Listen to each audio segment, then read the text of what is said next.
இந்திய விண்வெளி ஆய்வு மையமான இஸ்ரோ ஸ்ரீஹரிகோட்டாவிலிருந்து 100வது ராக்கெட்டை விண்ணில் ஏவி புதிய சாதனையை படைத்துள்ளது. இந்த ராக்கெட்டில் 2 செயற்கைக்கோள்கள் விண்ணில் ஏவப்பட்டுள்ளன.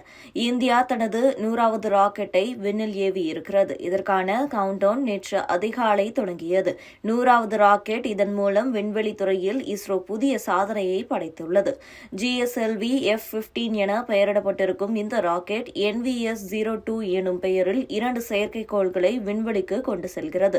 இந்த செயற்கைக்கோளின் நோக்கம் நேவிகேஷனை துல்லியமாக கொடுப்பதுதான். இந்தியாவை விட்டு 1500 கிலோமீட்டர் தொலைவில் நீங்கள் இருந்தால் கூட எங்கு இருக்கிறீர்கள் என்பதை இந்த செயற்கைக்கோள் துல்லியமாக கண்டுபிடித்து சொல்லிவிடும். இந்த செயற்கைக்கோள் 2 நோக்கங்களுக்காக விண்ணில் ஏவப்படுகிறது. ஒன்று ஸ்டாண்டர்ட் பொசிஷனிங் சர்வீஸ், அதாவது நாம் பயன்படுத்தும் GPS சேவைதான் இது.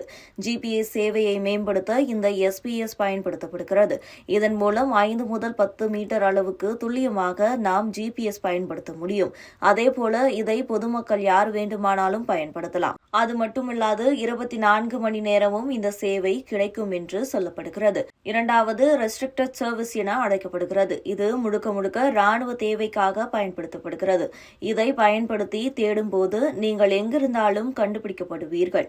SPS அல்லது GPS சேவையை விட இது மிகவும் துல்லியமானதாக இருக்கிறது. பாதுகாப்பு, தேடுதல், எல்லை ஊடுருவல் உள்ளிட்டவற்றுக்காக இந்த செயற்கைக்கோள் தரவுகள் பயன்படுத்தப்படும். தற்போது ஏவப்பட்டிருக்கும் ராக்கெட் இஸ்ரோவின் 100வது ராக்கெட் கிடையாது. ஸ்ரீஹரிகோட்டாவிலிருந்து ஏவப்படும் 100வது ராக்கெட் ஆகும். ஸ்ரீஹரிகோட்டாவிலிருந்து முதலாக கடந்த 1979ஆம் ஆண்டு ஆகஸ்ட் 10ஆம் தேதி முதல் ராக்கெட் ஏவப்பட்டது.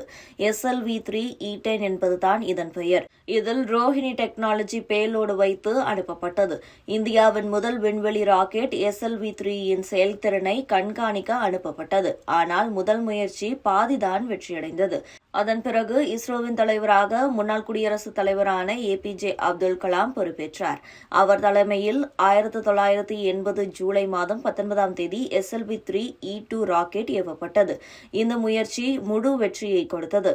அதன் பிறகு 2 SLV ராக்கெட்டுகள் ஏவப்பட்டன. பின்னர் 4 ASLV ராக்கெட்டுகள், 62 PSLV வகை ராக்கெட்டுகள், 16 GSLV வகை ராக்கெட்டுகள், 7 LMV-3 ராக்கெட்டுகள், 3 SSLV ராக்கெட்டுகள், 1 RLV வகை ராக்கெட் இதுவரை ஏவப்பட்டிருக்கிறது. இவற்றில் 2008இல் ஏவப்பட்ட சந்திராயன்-1 PSLV C-11, 2019இல் ஏவப்பட்ட சந்திராயன்-2 GSLV MK-3 M1, 2023இல் ஏவப்பட்ட சந்திராயன்-3 LVM-3 M4 ஆகியவை மிக முக்கியமான மிஷன்களாக இருந்தது. சந்திராயன் மிஷன்களை தவிர 2013இல் ஏவப்பட்ட செவ்வாய் ஆர்பிட் மிஷன் PSLV C-25, சூரியனை ஆய்வு செய்ய 2023இல் அனுப்பப்பட்ட ஆதித்யா L1, PSLV C-57 ஆகியவை ஸ்ரீஹரிகோட்டாவிலிருந்துதான் ஏவப்பட்டது. வெளிகிரகத்தை ஆய்வு செய்யவும் சூரியனை ஆய்வு செய்யவும் அனுப்பப்பட்ட முதல் ராக்கெட்டுகள் ஸ்ரீஹரிகோட்டாவிலிருந்துதான் செல்கின்றன.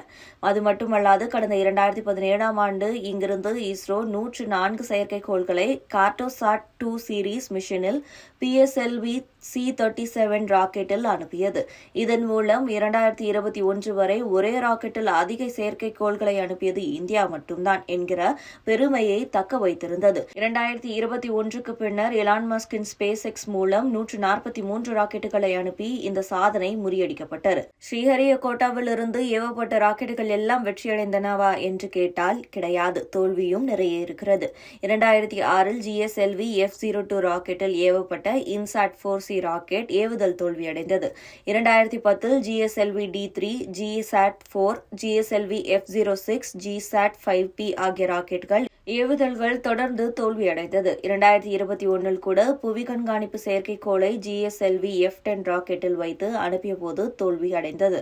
தோல்விகள் சில இருந்தாலும் வெற்றிகளை தான் ஸ்ரீஹரிகோட்டா அதிகம் கொடுத்திருக்கிறது. அந்த வகையில் இன்றும் இந்த ராக்கெட் வெற்றி தொடர்கிறது.